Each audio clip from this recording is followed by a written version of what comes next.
person holding the strip and one person putting the water in. I wonder which one. Salty. So I'm going to pass around a little bit of powdered sugar. I'm going to have you put this in your liquid. I don't want you to mix this in yet with your citric acid or your baking soda. So this like that's good. Okay, good. These are the big now.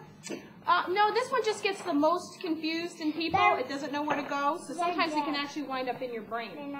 So when children especially are playing around wood piles, that's where raccoons like to be.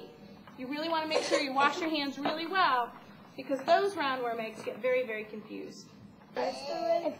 What? You guys might take a knife and like cut it. No, actually what we do is with it is we analyze it under a microscope. It's going to travel through your arteries, right, into capillaries.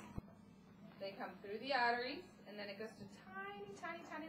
And we ask all those questions to make sure that the person who's receiving the blood gets a nice, safe product. Then we take the blood out of a vein in your arm, and we collect it, and we take it back to the hospital, where we separate it. We'll try it with another one, only not quite so much gas. Maybe 3, 2, 1, 0. And it is sticky. Did you get it? That's another. We'll take more materials here because I'm running out of space on the other side. More materials. And it's been real fun for the kids, but real educational too. The kids are having a lot of fun learning about science, and it's nice to see them so engaged. I know that there's we have the high schoolers are walking around letting children hold the moon rocks, which is very exciting for them because how many chances do you have to hold a moon rock?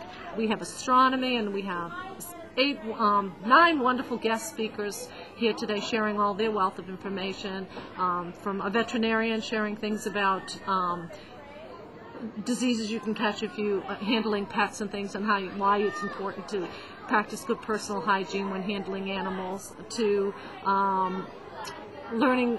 We have the distance learning set up for the NASA program, and just the kids are being exposed to all different types of situations, so it's great. We brought a piece of ultrasound equipment here, and we've been showing children what their body looks like using ultrasound. And one of my coworkers is here with me, and she's doing scanning of the carotid arteries, of the abdomen, looking at the liver, the gallbladder, the kidneys, the aorta, some of the blood vessels there.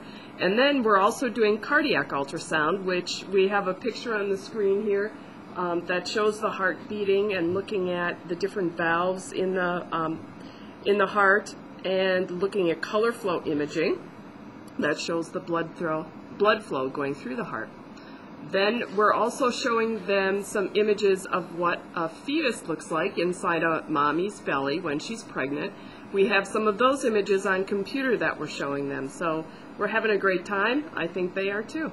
Today I'm here to teach the kids basically about the 3 different kinds of cells that are in the blood, the red cells and what they do, the white blood cells and what they do, and the platelets and what they do. So I have some pictures. I have a lot of hands-on for them. I've been have some stethoscopes, and they've been listening to their heartbeats. We've been finding pulse, and then we show how activity can increase your heart rate. So we've been having them do a little exercise, and then they check their heart rate after. I have some slides of blood with a slide projected there, a small one, and been showing them what cells look like. And basically, if they can learn just basically what the 3 different cells are and what their function is, then I've done a good job, I think. And that's about it. We're just showing the kids our robot as part of their Science Enrichment Day, to just show them how it works and what it does. You can hear it's also noisy. When you have 6 robots going at the same time, you should hear the noise.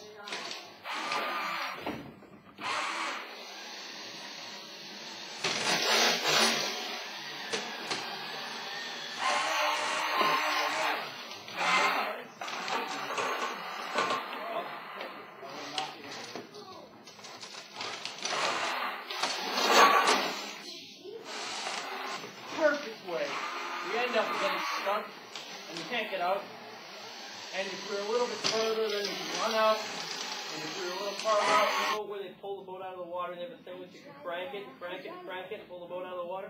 This is a motorized one. Oh, it's going to pull you over. And 3, 2, 1. That's 30 seconds.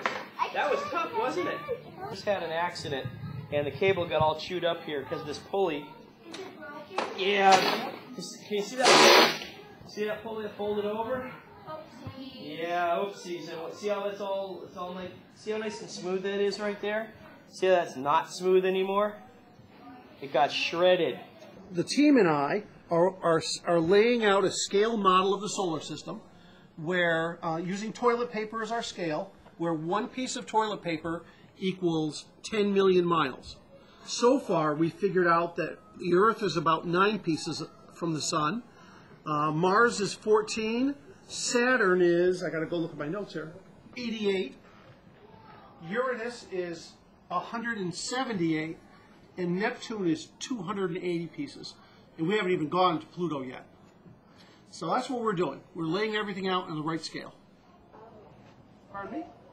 Okay, so now go over to where Uranus is, over wherever.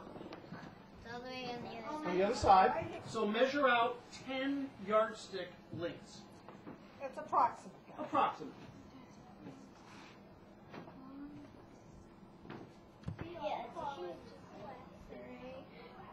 Okay. Have somebody put their finger down.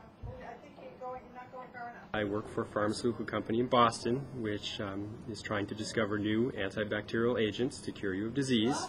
I'm here at Pollard Elementary today doing a presentation on microbes. And we're talking about the fact that microbes are very small creatures that we can't see with our eye.